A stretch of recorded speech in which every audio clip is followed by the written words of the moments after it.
그렇다면 오늘 이제 메시지 느헤미야 4장 1절부터 6절까지만 볼 겁니다. 느헤미야 4장 1절부터 6절.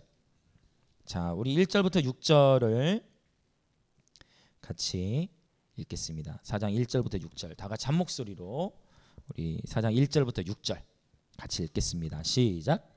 산발랏이 우리가 성을 건축한다 함을 듣고 크게 분노하여 유다 사람들을 비웃으며 자기 형제들과 사마리아 군대 앞에서 일러 말하되 이 미약한 유다 사람들이 하는 일이 무엇인가? 스스로 견고하게 하려는가? 제사를 드리려는가? 하루의 일을 마치려는가? 불탄 돌을 흙 무더기에서 다시 일으키려는가 하고 암몬 사람 도비아는 곁에 있다가 이르되 그들이 건축하는 돌 성벽은 여호가 올라가도 곧 무너지리라 하더라. 우리 하나님이여 들으시옵소서. 우리가 업신여김을 당하나이다. 원하건대 그들이 욕하는 것을 자기들의 머리에 돌리사 노략거리가 되어 이방에 사로잡히게 하시고 주 앞에서 그들의 악을 덮어주지 마시며 그들의 죄를 도말하지 마옵소서. 그들이 건축하는 자 앞에서 주를 노하시게 하였음이니이다 하고 이에 우리가 성을 건축하여 전부가 연결되고 높이가 절반에 이르렀으니 이는 백성이 마음들여 일을 하였음이니라. 아멘. 오늘 말씀의 제목을 같이 한번 선포해 보겠습니다. 원수의 참소를 돌파하는 열쇠. 예, 그렇습니다. 이 3장 1절에 보면 산발락과 3절에서는 도비아가 나와요. 어디서 많이 들어본 이름 같지 않아요? 우리가 느헤미야 3장을 오랜 시간 나누니라 잠깐 기억이 가물가물하실 수도 있지만 느헤미야 2장 19절에 보면 호론 사람 산발락과 종이었던 암몬 사람 도비아가 나와요. 바로 그 인물들이 느헤미야 4장에 또 나오는 거예요. 이 느헤미야 4장, 자, 이 산발락과 도비아, 산발락은 바로 사마리아의 총독이라고 했고 도비아는 어디 총독? 암몬의 총독이다라고 했어요. 자, 그렇다면 이 산발락과 도비아는 지금 무엇을 하고 있습니까? 먼저 1절에 봤더니요, 산발락이 지금 크게 분노하고 있어요. 예루살렘 성벽이 지금 수축되고 있으니까 분노해. 그러면 솔직히 아무 관련이 없으면 이게 정치적인 오늘날의 이슈와 굉장히 연결이 많아요. 지금 예루살렘 성이 건축되고 있으니까 지금 이 산발랏 사마리아의 지역의 총독, 사마리아 지역을 관할하는 총독은 크게 분노하고 또 비웃고 있어요. 자, 왜 유다 사람들을 비웃고 왜 크게 분노했을까요? 당시 유다에는 총독이 없었기 때문에 이미 무너져 있었기 때문에 그 유다 지역까지도 누가 함께 관할을 할 수 있었을까요? 그렇죠. 산발랏이 영향을 미칠 수가 있어요. 여러분 이스라엘 지도를 보면 암몬도 바로 이스라엘 남쪽에 붙어 있단 말이에요. 그러면 역시 암몬 사람, 암몬 총독도 누구에게 영향을 끼칠 수 있어요? 예루살렘, 그렇죠. 유다 땅에 큰 영향을 끼칠 수가 있어. 그런데 예루살렘 성벽이 수축되고 예루살렘이 제대로 건축된다는 얘기는 산발랏, 즉 산발락과 도비아의 영향력이 증가되어 축소되어 즉소되는 것이죠. 그러니까 자꾸만 이 예루살렘 성벽이 제대로 수축되지 못하도록 방해하는 거예요. 본인들의 입지가 더 좁아지게 되니까. 사실 큰 문제야. 산발랏에게는. 왜? 사마리아는 어떤 지역이냐? 바로 뭡니까? 이스라엘 백성이 바벨론에 포로로 끌려갔을 때 바벨론에 포로 정책을 쓴단 말이에요. 그 포로 정책을 썼는데 아수르도 마찬가지, 바벨론도 마찬가지. 포로 정책 어떻게 쓰느냐? 민족을 섞어버리는 거예요. 이 민족을 섞어버리면 자연적으로 탄생하는 인간들은 바로 혼연인들이 되어지고 민족적 정체성이 없어지게 되는 거예요.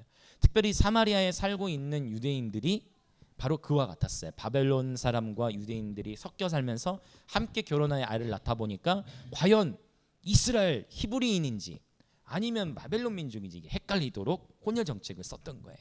그래서 사마리아의 나중에 역사적으로 보면 AD 1세기에 와서도, 그래서 여러분 AD 1세기 때 요한복음 4장에 보면 사마리아의 우물가에서 예수님 만나주죠. 제자들이랑 다 뭐라고 그래요? 예수님이 왜 사마리아 여인과 상종할까 생각하는 거예요. 왜? 사마리아 여인은 민족적 정체성이 어떻게 돼 있어요? 섞여 있어. 그러다 보니까 나중에 1세기 때도 유대 민족들이 잘 인정을 안 했던 거예요. 이해되시죠? 그러니까 그 정도로 이 사마리아에서는 그러한 민족적인 상처들이 있는데 이 산발랏은 자신의 입지가 좁아지니까 절대로 나중을 봤더니 이게 정치적으로 너무 복잡하게 생겼어. 그러니까 정치적으로 계속 회방을 하는 거예요. 오늘날에 일어나는 정치적인 이슈들과 굉장히 비슷한 면들이 많아요. 자, 크게 분노하고 유다 사람들을 비웃었어요. 여러분 이 사단의 정체 요한계시록 12장 10절에 보면 사단의 이름을 무엇으로 표현하냐면 한번 따라 볼까요? 참소하는 자. 네. 좀 더 요한계시록 12장 10절에서는 어떻게 기록하냐면 우리 형제들을 참소하는 자라고 사단의 정체성을 정의 내리고 있어요. 자, 사단은요 참소하는 자예요. 참소하는 자. 그렇다면 여러분 참소라는 단어를 또 오늘 먼저 살펴봅니다. 이 참소라는 말은 헬라어로 카테고로스라는 단어를 쓰고 한자로는 참소할 참, 헐뜯을 소 또는 이 소가 호소할 소, 호소하다라는 의미가 있어요. 자, 이것을 영어로는 슬렌더라고 하죠. 슬렌더라는 것은 어떤 의미냐면 악한 말로 남을 헐뜯고 고소하는 거예요. 자, 다시 참소에 대한 정의를 내는 거예요. 참소란 악한 말로 남을 헐뜯고 고소하는 것입니다. 자, 그게 참소의 정의예요. 자, 사단은 참소하는 자라고 했죠. 그래서 베드로전서에서는 이렇게 표현해요. 악한 마귀가 우는 사자와 같이, 그렇죠? 우는 사자와 같이 두루 삼킬 자를 찾는다라고 표현하고 있어요. 이 얘기는 뭐냐면 사단은 이렇게 하나님께서도 두루 살피시고 하나님 복을 주시기에 살피시는데 하나님 마음에 합한 자가 있는지 하나님은 그렇게 살피시는데 사단은 할 수만 있으면, 여러분 그거 아세요? 사단은 믿지 않는 자에게는 별로 관심이 없어요. 사단은 예수님을 모르는 자에게는 별로 관심이 없어. 근데 예수님을 믿는 사람에게 관심을 둬요. 아니면 예수를 믿으려고 하는 사람, 아니면 하나님의 뜻대로 살아가려고 하는 사람, 그 사람의 삶에 사단이 개입하기를 제일 좋아해. 그래서 할 수만 있으면 예수님 믿으려고 하는 사람 못 믿게 방해하려고 하고, 또 하나님의 뜻대로 살아가는 사람이 있으면 그 사람의 삶의 문제를 팍 이것저것 던져주고 참소해. 자꾸만 정체성에 혼란을 주고 여러 가지 것들, 오늘 참소하는 것들이 7가지를 오늘 나눌 거예요. 4장 본문 안에 그게 나타나 있어요. 나눌 건데 사단은 계속 참소해가지고 우리 그리스도인의 삶을 무너뜨리려 해요. 하나님을 저버리게 인도하려고 해요. 사단의 전략이에요. 자, 그래서 이 사단은요 우리의 삶을 참소하는, 여러분 실제로 영적으로 이 참소를 받으면 비판이나 판단, 정죄 이런 것들이 참소에 해당이 되겠죠. 사단이 자꾸만 우리의 삶을 참소하게 되면 우리는 쉽게 낙심에 빠져요. 좌절에 빠져요. 이 낙심과 좌절이 크게 되면 어떻게 되냐? 낙심과 좌절을 빨리 처리하지 않으면 낙심과 좌절이 우리 마음에 자리 잡으면 그게 바로 우울증으로 가는 거예요. 현대인 중에서 가장 많은 질병 중에 하나가 뭐예요? 바로 암도 있지만 바로 정신적으로는 우울증이라는 거예요. 낙심과 좌절을 방치하게 되면 그렇게 되어지는 거예요. 자, 정말 또 자기 연민의 깊은 수렁으로 우리의 삶을 빠뜨려 버리게 하죠. 또 사단은 우리를 창수해.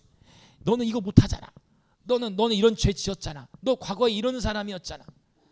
여러분 사실 사도 바울도 이런 시름이 많았어요. 왜? 바울이 예수 믿기 전에 뭐 하던 사람이었어요?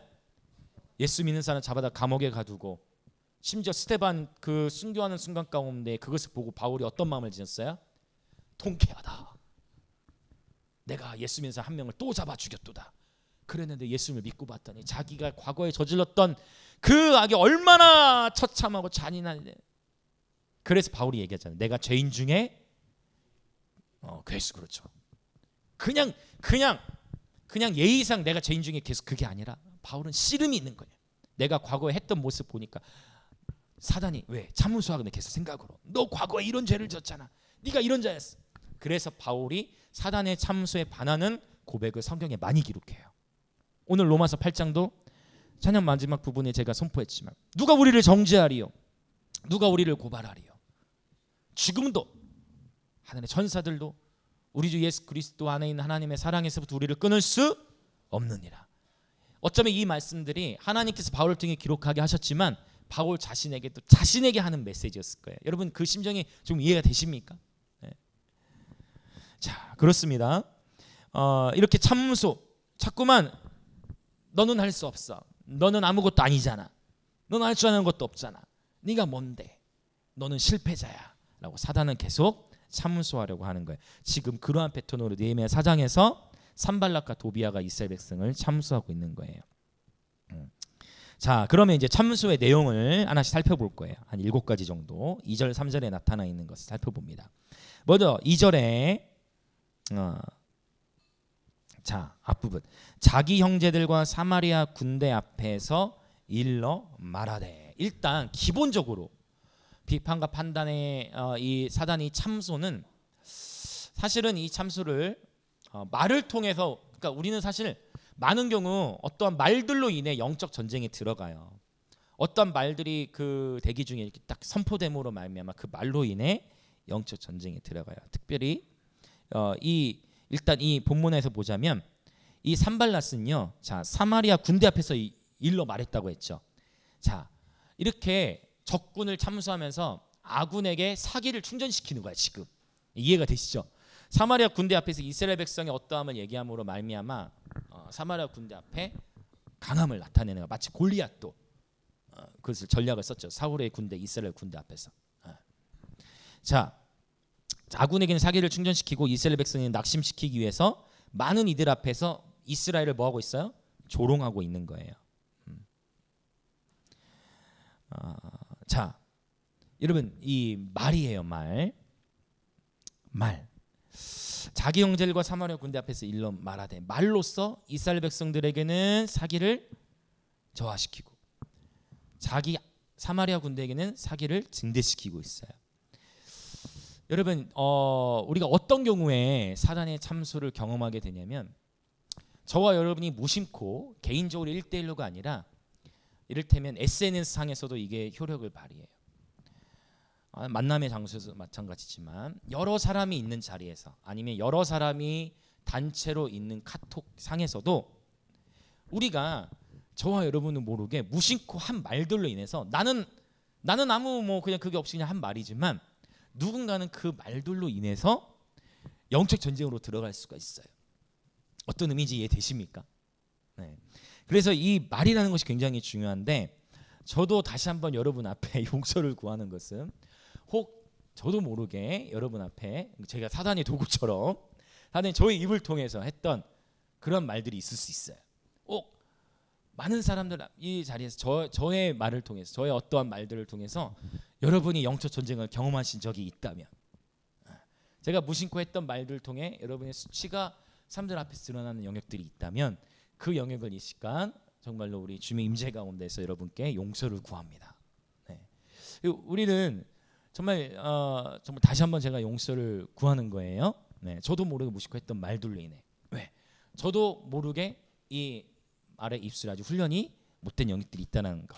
그래서 함부로 말이 나올 때도 있다는 것을 알기 때문이에요. 자, 여러분, 정말로 이 사단은요, 우리에게 참소를 줄 때 생각으로 주지만 생각으로 주기 이전에 생각으로 오는 차원은 그 다른 차원, 그 다음의 차원이고 그 이전에 말로 인해서 누군가의 말들을 통해 우리의 마음에 사단이 불화살을 쏘게 되는 거예요.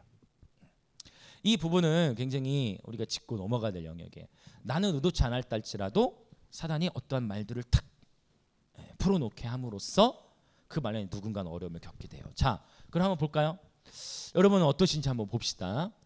그 직장이든 아니면 가정이든 아니면 카톡방에서든 누군가가 여러분에 대해서 뭔가 이렇게 부끄러운 거를 얘기했거나 아니면 어떤 얘기를 함으로 인해서 마음이 정말 어려웠던 적이 있다.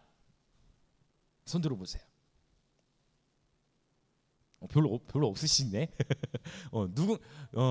자, 별로 없으시네 생각보다. 자, 다들 근데 어느 정도는 있을 거예요.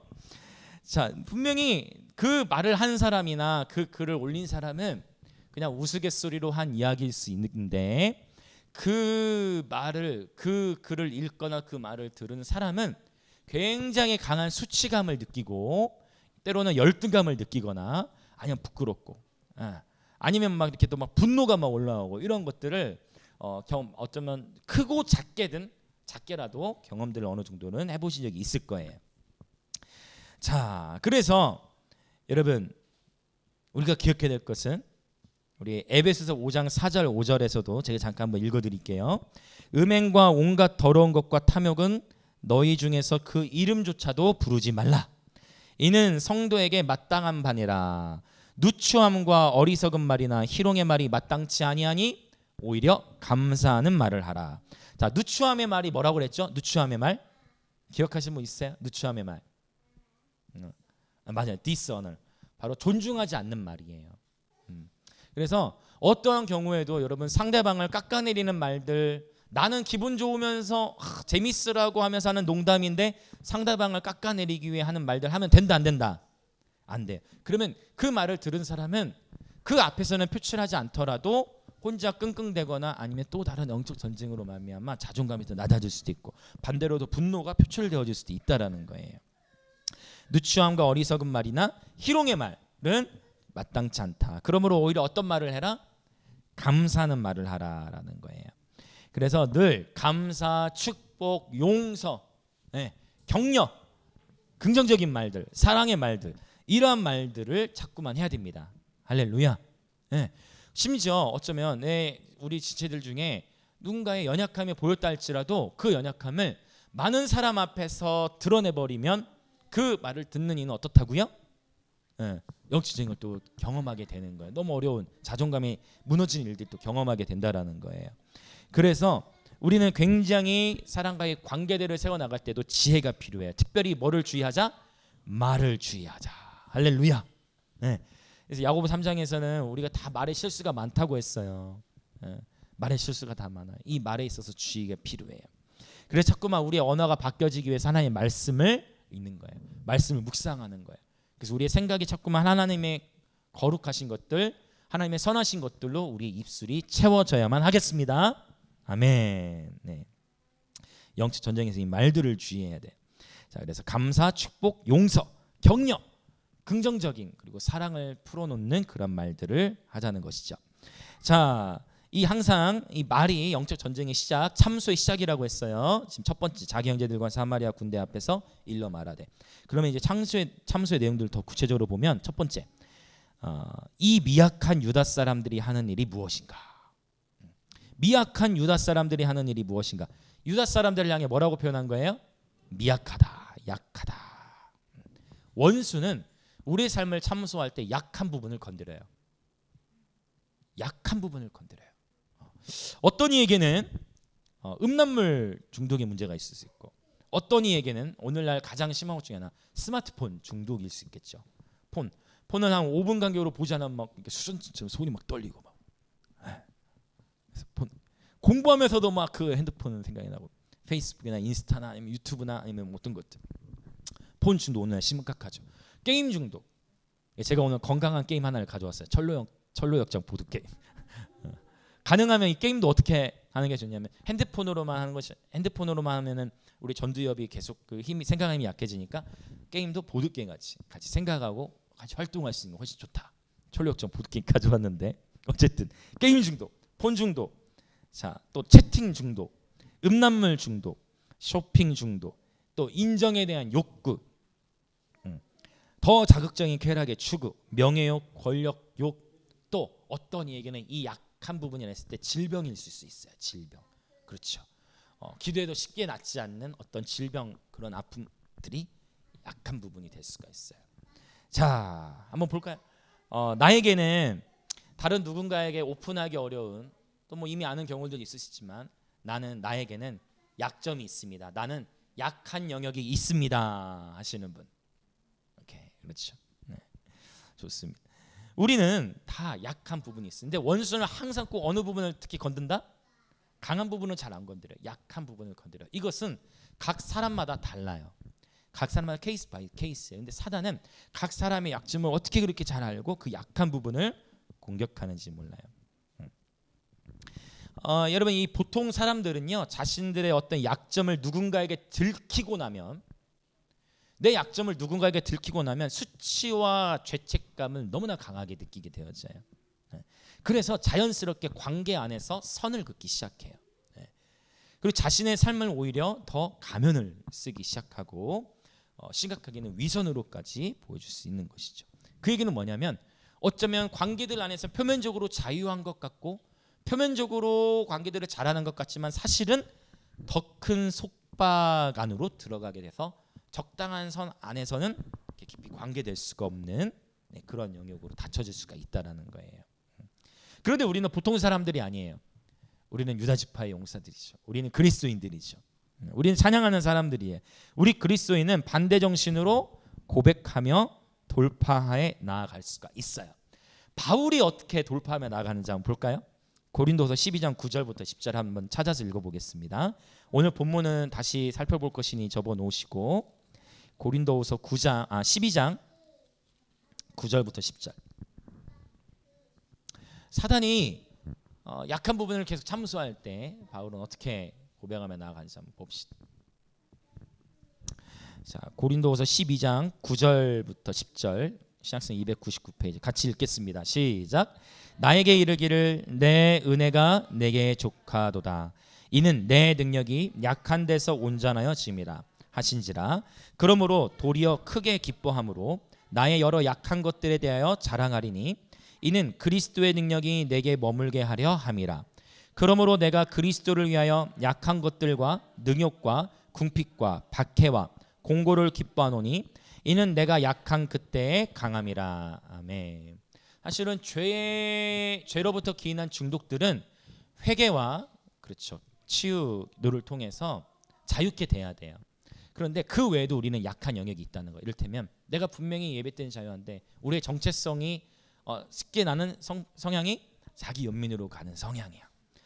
그렇다면 그런 영역도 약점이 돼요. 또 오늘 지금 사실 바울이 얘기하는 이 약점은요, 약한 영역은 뭘까요? 7절에 언급돼 있어요. 육체의 가시. 사단의 사자라고 표현했어요. 그렇죠? 사단의 사자 곧 육체의 가시라고 했어요. 그러면 이 육체의 가시를 어떻게 해석할 수가 있냐면 여러 다양한 견해들이 있지만 그중에 가장 많은 지지를 받고 있는 귀납법적으로 봤을 때 이 바울이 말하는 자신에게 있는 육체의 가시는 무엇으로 보냐면 문맥적으로 봤을 때 이게 타당하다고 저도 봐요. 그냥 영적으로만 볼 것이 아니라 실제로 바울이 다메섹 도상에서 예수님을 만나죠. 그때 어떤 것을 경험하죠? 하늘로부터 강한 빛을 경험하잖아요. 이 강한 빛을 경험하면서 바울이 어떻게 됩니까? 시력을 잃고 눈을 앞을 보지 못하게 되어져요. 그러고서 3일 후에 아나니아 선지자를 통해서 기도를 받고서 어떻게 됩니까? 다시 보게 되어졌죠. 근데 그 이전에 예수님 만날 때 너무 햇빛을 마주 봤기 때문에 기도에서 눈이 보여졌지만 눈이 온전하진 않았을 것이다 라고 보는 견해가 가장 많아요. 왜? 성경의 다른 본문에 보면 바울이 무엇으로 고생한 것들이 나와요? 그렇죠. 안질이라는 표현이 성경에 언급이 돼 있기 때문에.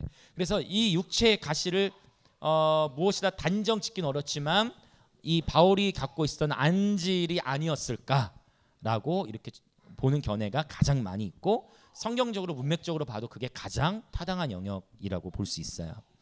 자, 그런데 이제 보세요. 바울이 얼마나 자존심이 상할까요? 자, 바울로부터 놀라운 능력이 나타났죠.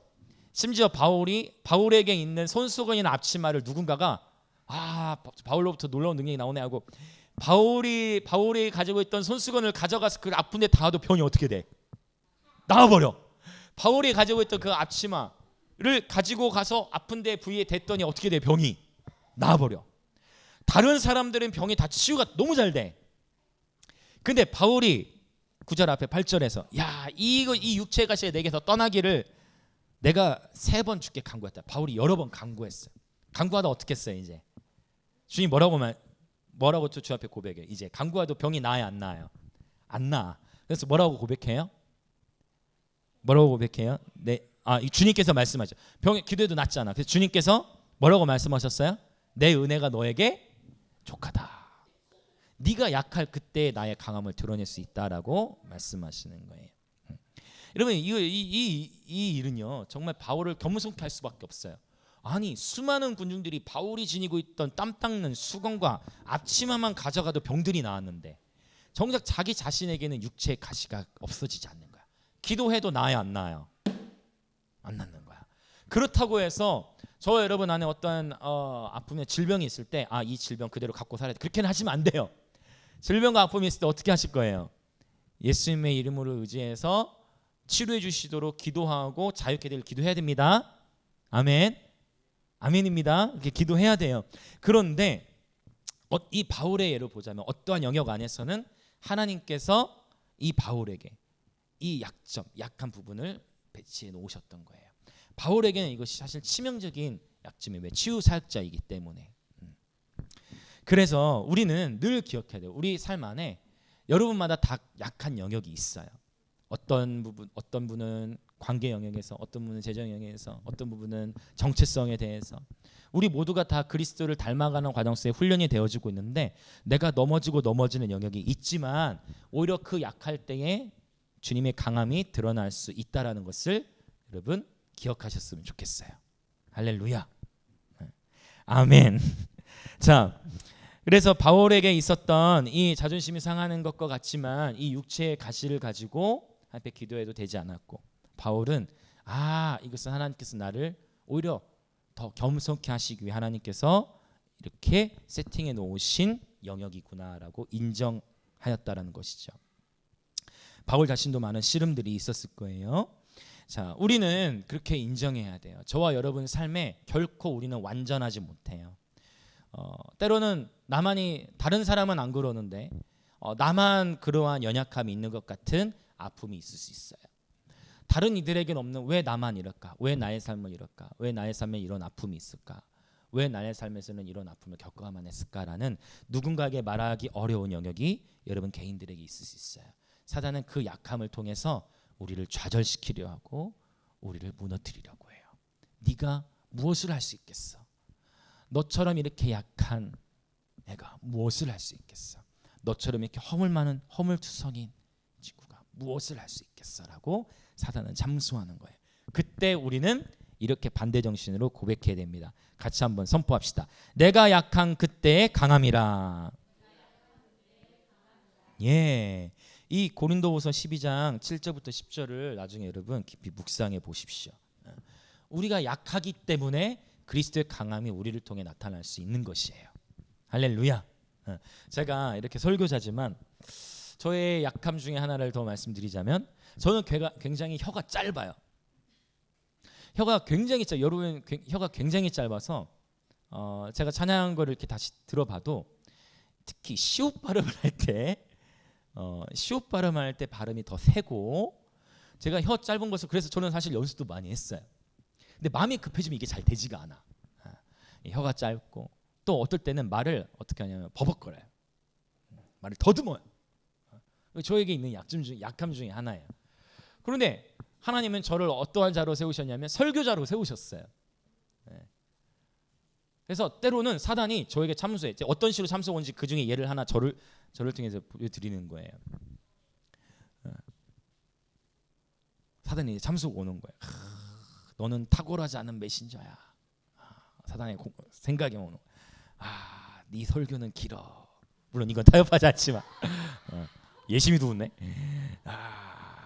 너는 혀가 짧아. 네 발음을 봐. 네 발음은 엉망이야. 너 성계결절도 통과했잖아. 너 그렇게 하면 안 돼. 너 차라리 설교하지 마. 사단이 참석 온다는. 그렇다고 제가 그런 거 굴복하지 않아요. 저는 절대 굴복하지 않아요. 그렇지만 절대 굴복하지 않지만 이런 식으로 사단이 정말 그렇다니까. 여러분의 귀에 참수한다니까요. 여러분의 삶에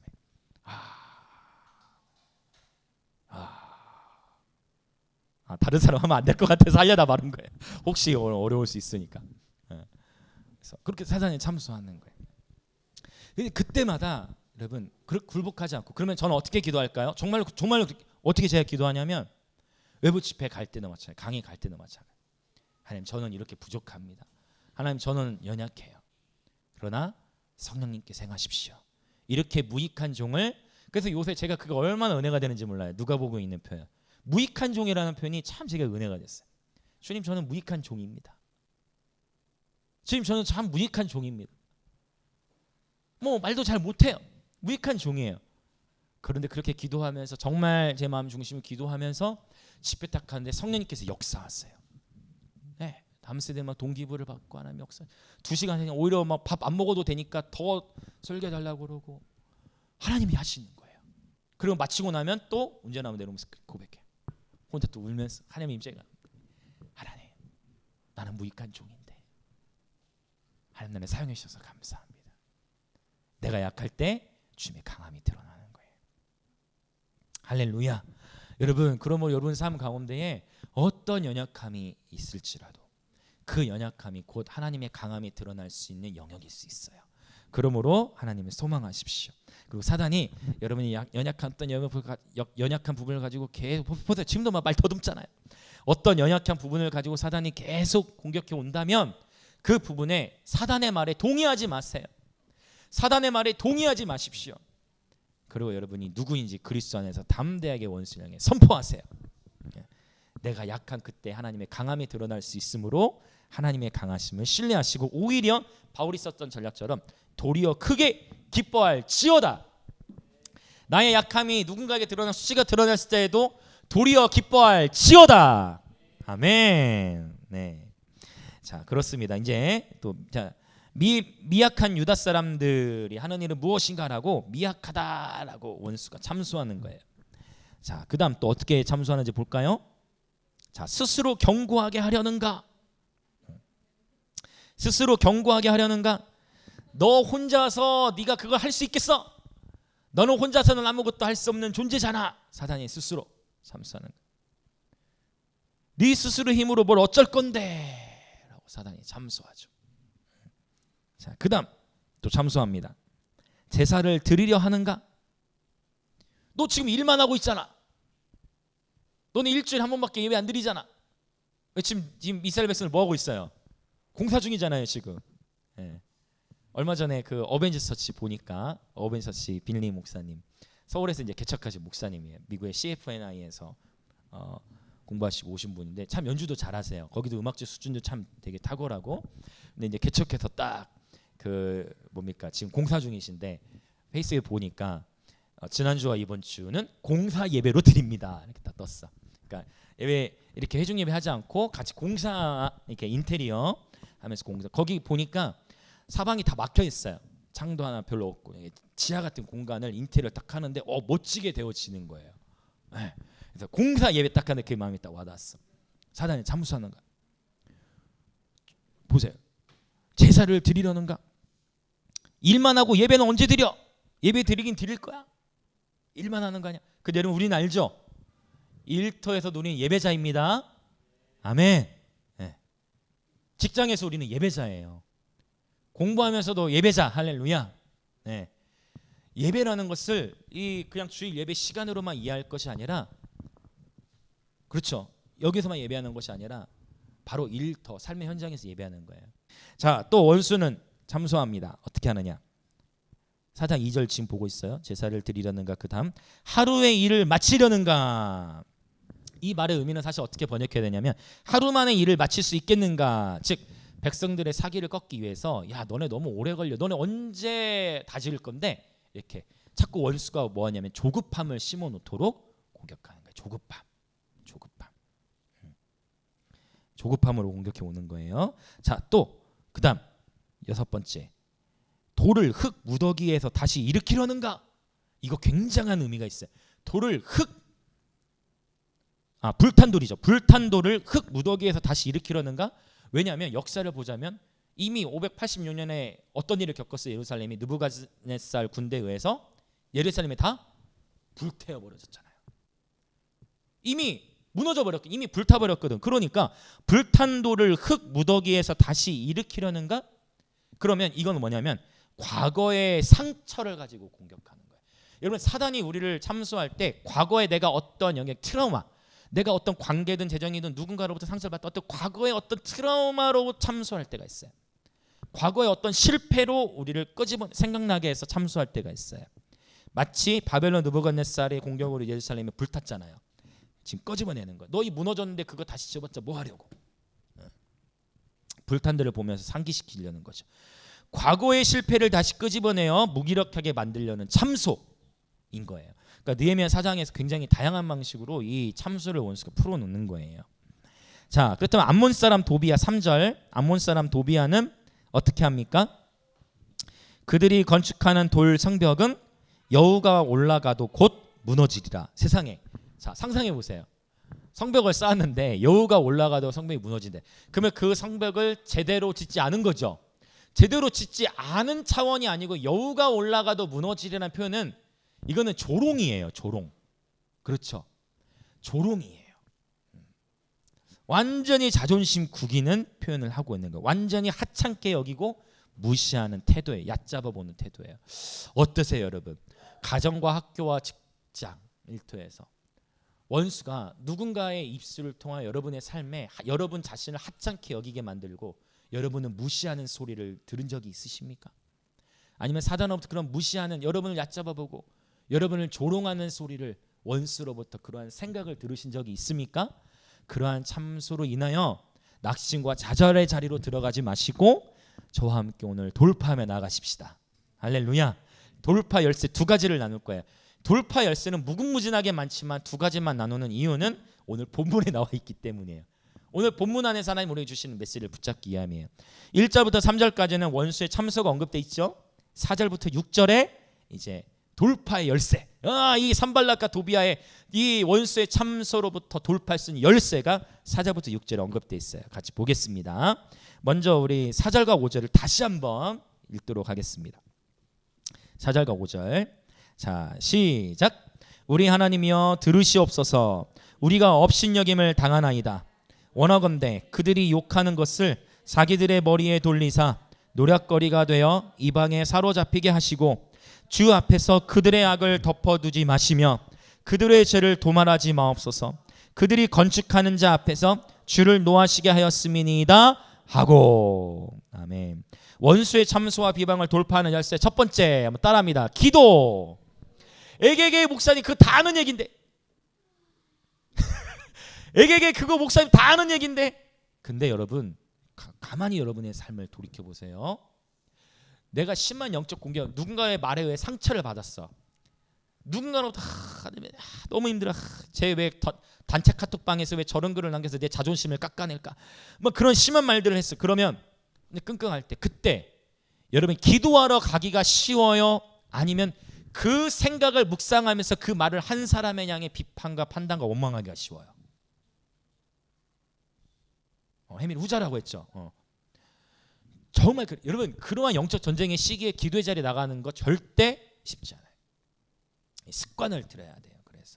그래서 시간을 구별해 놓고 하나님 앞에 정기적으로 날마다 나가는 시간 해놓는 것이 중요한 게 바로 이런 거예요. 영적으로 극심한 공격을 받게 되면 원수가 참소가 오면 그 생각을 나도 모르게 받아들이고 그 생각을 묵상하게 되면, 왜 원수는 항상 약한 부분을 공격하니까 그 생각을 받아들여 깊이 묵상하다 보면 이제 무너져버려. 낙심과 좌절, 의기소침, 무기력, 어떤 힘도 나지 않아. 다 멈춰버리고 싶어. 다 때려치고 싶어. 직장이고 뭐고 다 베개치고 싶어. 그 정도까지 갈 수도 있다라는, 원수가 그렇게 올가맨다는 거예요. 그래서 여러분 이 돌파 열쇠 실제 보십시오. 원수가 지금 산발락 도비아 참소할 때 어떻게 합니까? 우리 하나님이여 들으시옵소서. 그래서 하나님은 우리에게 기도를 가르치실 때 고급스럽게만 기도하라고 하신 게 아니에요. 이 말씀 보세요. 그대로 우리가 지금 뭐 하는 거야? 하나님 앞에 뭐 하고 있어요? 지금 하나님 앞에 하소연하고 있는 거예요. 하나님 제발 들어주세요. 지금 내가 업신여김을 당하고 있어요. 그렇죠? 업신여김을 당하나이다. 그들이 욕하는 것이 그들의 머리에게 임하게 하시고 그들이 건축하는 자 앞에서 주를 노하시게 하였습니다 라고 하나님 앞에 호소하고 있는 거예요. 그래서 기도를 너무 막 뭐 화려한 언어, 막 멋진 언어를 써야 한다라고 착각할 필요가 없어요. 그냥 있는 모습 그대로. 여러분 힘든 일이 있고 영적 전쟁을 겪으시고 계시면 그때 누구 앞에 가요? 일단 하나님께 나가 하나님 앞에 따지는 거예요. 하나님 앞에 하소연하는 거예요. 그렇게 하나님 앞에 하소연하고 하나님 앞에 하소연하다 보면 기도하는 가운데 하나님께서 우리의 마음에 세를 행하시고 그 참소와 비방을 돌파할 수 있는 힘을 하나님께서 부어주시는 거예요. 우리는 내가 갖고 있는 상처들을 기도로 풀어나가는 법을 배워야 합니다. 내가 갖고 있는 억울함들을 기도로 풀어나가는 법을 배워야 해요. 근데 기도는 어떻게 배우는 줄 아세요? 기도는 기도의 자리에서 배우는 거예요. 할렐루야. 여러분 사실 이 자리에 있는 많은 분들이 기도에 대해 많은 설교를 들었어요. 그렇습니까? 기도에 대한 많은 설교를 들어오셨어요. 기도 이렇게 해야 돼. 기도 이렇게 해야 돼. 여러분 이미 여러분은 기도를 가르치실 수 있는 분들이에요. 근데 기도를 배우는 것은 기도의 자리에서 배우는 거지 설교나 지식으로 배우는 것은 한계가 있어요. 아무리 내가 설교로 기도해야 된다, 기도는 이렇게 하는 것을 들었어도 내가 실제 정말 치열한 피 흘리듯이 전투하는 기도의 현장에서 기도를 하지 않는다면 기도의 영성, 기도를 통한 돌파는 경험할 수가 없어요. 기도는 기도의 자리에서 배우는 것입니다. 할렐루야. 설교를 통해 배우는 것보다 기도의 자리에서 기도는 수십 수백 배 더 많이 배울 수가 있어요. 일단 무릎으로 나아가십시오. 일단 그분 앞에 나아가십시오.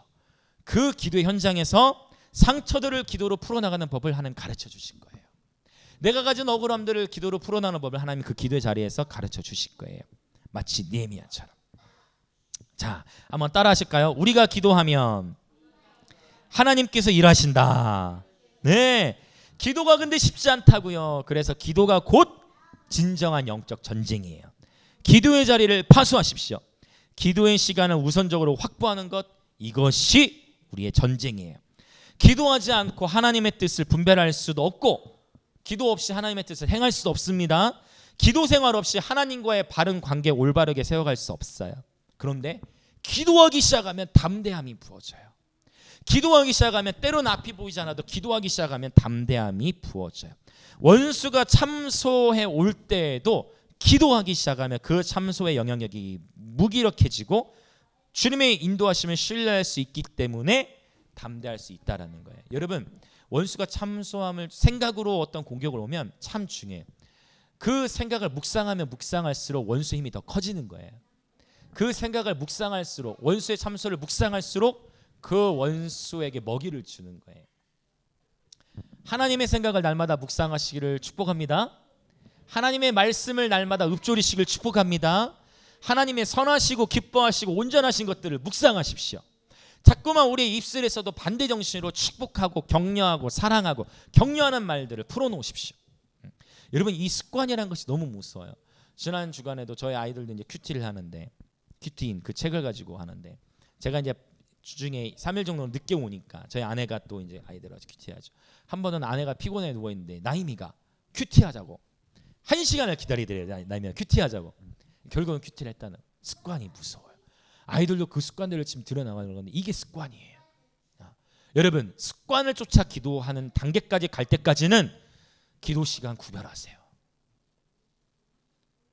기초이지만 너무 중요해. 무슨 말 이해되십니까? 여러분이 습관을 쫓아서 기도가 되어질 때까지는 기도 시간 구별하세요. 여러분 보세요. 습관을 쫓아서 핸드폰 보죠. 습관을 쫓아 TV 리모컨 켜지죠. 습관적으로 핸드폰 켜고 습관적으로 책을 보고 습관적으로 볼래요. 습관이 무서워요. 습관적으로 리모컨 가. 근데 여러분, 습관적으로 기도가 되어지십니까? 기도가 습관이 되기까지 여러분 기도의 시간 절대로 구별하셔야 돼요. 그것이 원수의 참소를 이길 수 있는 돌파 열쇠입니다. 할렐루야. 네. 원수의 참소를 돌파할 수 있는 열쇠. 날마다 하나님과 교제의 시간을 구별해야 돼요. 그분과 시간을 보내는 거예요. 기도가 곧 하나님과의 교제 시간입니다. 느헤미야가 지금 억울한 일을 겪고 있는 거예요. 조롱하는 거예요. 아니, 열심히 지금 성벽 짓고 있는데 여우가 올라가도 무너지겠대. 그럼 지금 뭐야? 조롱이잖아요.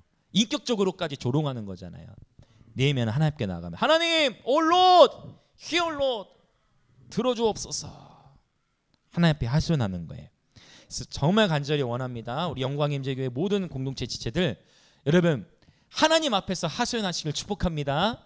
하나님 앞에서 기도의 자리에서 기도하는 법을 배우시길 축복하며, 저도 날마다 기도할게요. 그 기도의 자리에 하나님이 늘 임재하시도록, 그 기도의 자리에 늘 하나님이 계시하시도록, 그 기도의 자리에 하나님이 놀라운 사랑을 부어주시고 놀라운 힘을, 담대함을 부어주시도록 늘 기도할 거예요.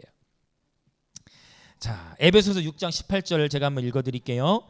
모든 기도와 간구를 하되 항상 성령 안에서 기도하고 이를 위하여 깨어 구하기를 항상 힘쓰며 여러 성도를 위하여 구하라. 모든 기도와 간구를 하되 성령 안에서 어떻게 기도하라? 항상 기도하라. 할렐루야. 네. 이 습관을 여러분 꼭 설정해 보세요. 예수님께서 습관을 쫓아 기도하셨듯 시간을 구별하여 하나님께 드리십시오.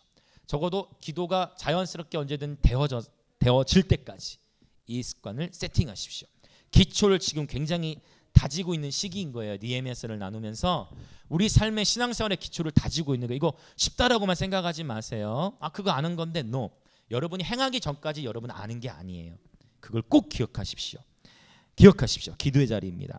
자, 두 번째 원수의 참소 비방을 돌파하는 열쇠 6절 같이 보고 우리 기도하도록 하겠습니다.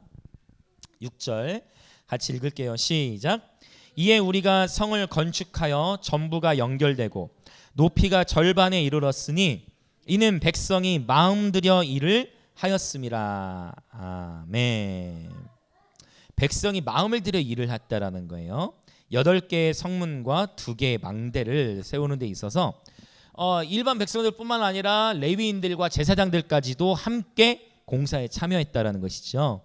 하나님 앞에서 여러분 하나의 부르심으로 마음을 모으는 일은 결코 쉬운 일이 아니에요. 왜냐하면 각 사람이 자라온 배경, 어렸을 때부터 자라온 배경과 살아온 방식이 다 다르기 때문이에요. 부부끼리도 맞추기가 쉽지가 않죠. 왜? 자라온 환경의 배경이 다 다르기 때문에. 그런 이 부부끼리도 어려운 이 영역을 공동체 안에서 하나의 부르심으로 예배 공동체로 함께 전진한다. 이 마음이 모아지는 것에는 성령님의 역사하심이 절대적으로 필요해요. 내 개인의 노력만 가지고 될 수는 없죠. 그러나 물론 함께 노력도 필요하겠죠. 함께 마음을 모을 수 있도록 성령님의 역사가 결정적으로 필요해요. 원수가 우리의 삶을 참수해 올 때 돌파할 수 있는 두 번째 강력한 열쇠는 바로 공동체의 하나됨이에요. 공동체의 하나됨. 산발락과 도비아는 지금 내부의 적입니까? 아니면 외부의 적이에요? 외부의 적이에요. 참 흥미로운 거는요. 이제 이 느헤미야서를 쭉 강해하다 보면 내부의 적도 있어. 내부적으로도 돌파될 영역이 있어요. 근데 지금 느헤미야 4장에서는 아직 그 영역은 아니야. 바로 외부의 적이에요. 산발락과 도비아 외부 사람들이죠. 외부의 적. 바로 이 외부의 공격으로부터 어떻게 우리가 돌파하며 나가느냐? 공동체 하나됨이에요. 공동체 내에 이를테면 어떤 지체가 어려움을 겪고 있어요? 그러면 그 지체를 우리가 함께 기도하는. 어떤 지체가 재정적으로 어려워요? 그러면 그 지체에게 재정적으로 흘려보내는 거예요. 어떤 지체가 질병으로 힘들어요? 아픔이 있어요? 함께 기도하는 거예요. 이번 주에 또 우리 혜민이의 기도가 많이 나오더라고요. 지난번 그 수요일에 그 소식을 듣고서 그거 그냥 마음이 모으는 거예요. 마음을 함께 기도하고 함께 중보하는 거. 하나님 치료해 주십시오. 하나님 자유케 해 주십시오. 주께서 만져 주십시오. 새롭게 해 주십시오. 이렇게 함께 마음을 모으고 기도하는 거예요. 서로 사랑으로 격려하는 거예요. 그것이 공동체죠. 자, 또 기쁜 일이 있을 때는 어때? 세영이의 그 소식도 듣고 기쁘다. 하나님이 조세영 가정에도 또 새를 행하시는구나. 이렇게. 그러니까 공동체는요. 바로 이와 같아요. 기쁜 일이 있을 때는 그 기쁨을 함께 나누고 함께 축하하는 거예요. 어려운 일이 있고 힘든 일이 있을 때는 그 어려움과 힘든 일을 나누고 함께 뭐 해요? 함께 격려하고 함께 중보하고 그렇게 하면서 공동체의 성전이 아름답게 지어져 가는 것이죠. 말씀을 한 구절 읽겠습니다. 갈라디아서 6장이요. 제가 읽을게요. 갈라디아서 6장 2절. 너희가 짐을 서로 지라. 그리하여 그리스도의 법을 성취하라. 하나님 말씀하셨어요. 짐을 서로 지라는 것이죠. 그러므로 그리스도의 법을 성취하라. 즉 이것이 하나님의 뜻이라는 거예요. 우리 공동체 생활 하다 보면 제가 말씀드리지만 예전에도 말씀드렸지만 서로 같은 곳에 있지 않으면 굳이 그 사람과 어려운 일이 생길 필요도 없고 내가 그 사람을 위해 기도할 필요도 없고 그 사람 관계도 없는데 뭐. 그런데 우리를 이렇게 한 예배 공동체를 불러 모으셨다라는 것은 서로가 서로를 위해 함께 기도하고 서로를 세워가면서 함께 하나님 나라를 이뤄가도록 우리를 부르신 거예요. 공동체 안에 있기 때문에 별의별 일들이 생깁니다. 근데 그러한 어떤 허물들이나 약점이 보이면 우리는 서로 뭐 하는 거예요? 서로 감싸주고 서로 케어해주고 서로 격려하고 그것이 바로 그리스도의 몸의 아름다움의 신비예요. 자, 같이 이제 함께 기도하기 원하는데요. 전도서 4장 12절에서는 이런 말씀도 있죠. 한 사람이면 패하겠거니와 두 사람이면 맞설 수 있나니 세 겹줄은 끊어지지 아니하느니라. 제가 어제 이 말씀 보는데 하나님 계시해 주셨어요. 야, 한 사람이면 패하겠거니와 두 사람은 능히 맞설 수 있대. 그러면 세 번째 얘기할 때도 세 사람이라고 해야 되지 않아요? 한 사람이면 패하겠거니와 두 사람 능히 당하겠어. 그러면 세 사람은 끊어지지 않는다 해야 되는데 세 사람이라고 하지 않고 세 겹줄이라고 했어요. 그렇구나. 하나 둘일 때 두 사람이 마음을 모으면 강해지는데 거기서 세 사람이 되면 마치 에베소 4장에서 말하는 사랑의 줄로 하나가 된 것과 같이 공동체가 형성이 돼버려요. 할렐루야. 네. 무슨 말인지 이해되십니까? 세 사람이라고 하지 않고 세 겹줄이라고 했어요. 한 사람, 두 사람, 세 사람이라고 하지 않고 세 겹줄. 세 사람 이상이 될 때 공동체가 형성이 되어져요. 놀랍구나. 바로 그렇다면 세 겹줄이죠. 보세요. 상상해 보세요. 세 사람이 섰을 때 세 겹줄이 되는 거예요. 세 겹으로 꼰 줄은 끊어지지 않잖아요. 그러면 그 줄이 되어지면서 시편 16편의 말씀과 같이 줄로 재어진 구역이 또 연결되어지죠. 한 공동체로 우리를 불러 모으셨다라는 거예요. 여러분, 하나님의 사랑의 영광의 임재교회 공동체에 계속 부어지고 있어요. 하나님의 임재가 영광 임재교회 공동체 가운데 더 두터워지고 있습니다. 같이 이 시간 기도할 건데, 예기치 못한 상황 속에서 원수 마귀가 우리의 삶을 흔들기 위해 우리의 정체성과 또 연약함을 참수하고 공격해 올 때, 그때 오히려 우리가 공동체 안에서 서로 더 깊이 결속되어진다면 넉넉하게 이 참소들을 돌파해 나갈 수가 있어요. 서로 나누십시오. 괜찮아요. 서로 나누십시오. 어려움들을 나누십시오. 오픈합시다. 그리고 함께 기도합시다. 그리고 날마다 깨어 기도하면서 모든 원수의 참소들을 거뜬히 무찌르고 날마다 그리스도 안에서 승리하는 그러한 우리들의 삶이 되기를 간절히 축원드립니다. 이 시간 함께 기도합시다. 원수가 우리의 삶에 참수하는 여러 많은 것들이 있어요. 우리의 정체성을 공격합니다. 우리의 약함을 공격합니다. 우리의 일터의 삶을 가지고 공격할 때도 있어요. 또 과거의 어떠한 상처, 그렇죠? 불탄 돌, 흙 무더기에서 일으키려는 것. 과거의 어떤 상처와 아픔을 가지고 우리를 계속 참수할 때가 있어요. 케이스 바이 케이스, 사람마다 다를 겁니다. 근데 이 시간 고백합시다. 바울도 자존심이 상했어요. 다른 사람들 내가 기대주면 다 병이 났는데 자기 자신만 그 병이 낫질 않아. 왜? 바울아, 네가 약할 때 내가 강함이 드러날 수 있기 때문에 그래. 네가 그 약할 때 내 강함을 드러낼 거야. 네가 그 약함이 있기 때문에 내가 너를 온전케 할 수 있어. 그리고 바울에게 말씀하십니다. 도리어 크게 기뻐. 바울은 그래서 도리어 크게 기뻐하기로 결단했어요. 오늘 이 시간 기도합시다. 주님, 그렇습니다. 내 삶에 찾아오는 원수가 주는 원수가 뿌린 수많은 거짓된 생각들, 참소들, 그 모든 생각들과 참소들을 동의하지 않기로 결단합니다. 그리고 그 참소들이 올 때 사람을 향하여 원망하지 아니하고 억울하게 반응하지 아니하고 오직 하나님 앞에 기도의 자리로 나아갑니다. 기도의 자리에 나아가 하나님 앞에, 하나님 억울합니다. 하나님 살려주세요. 하나님 억울해요. 하나님 앞에 탄원하는 그러한 저와 여러분이 되기를 원해요. 기도의 시간을 우선적으로 수축하십시오. 그러므로 사단의 참소들을 돌파하며 나아가십시오. 우리 주여 한번 외치고 같이 기도하며 나아갑니다. 주여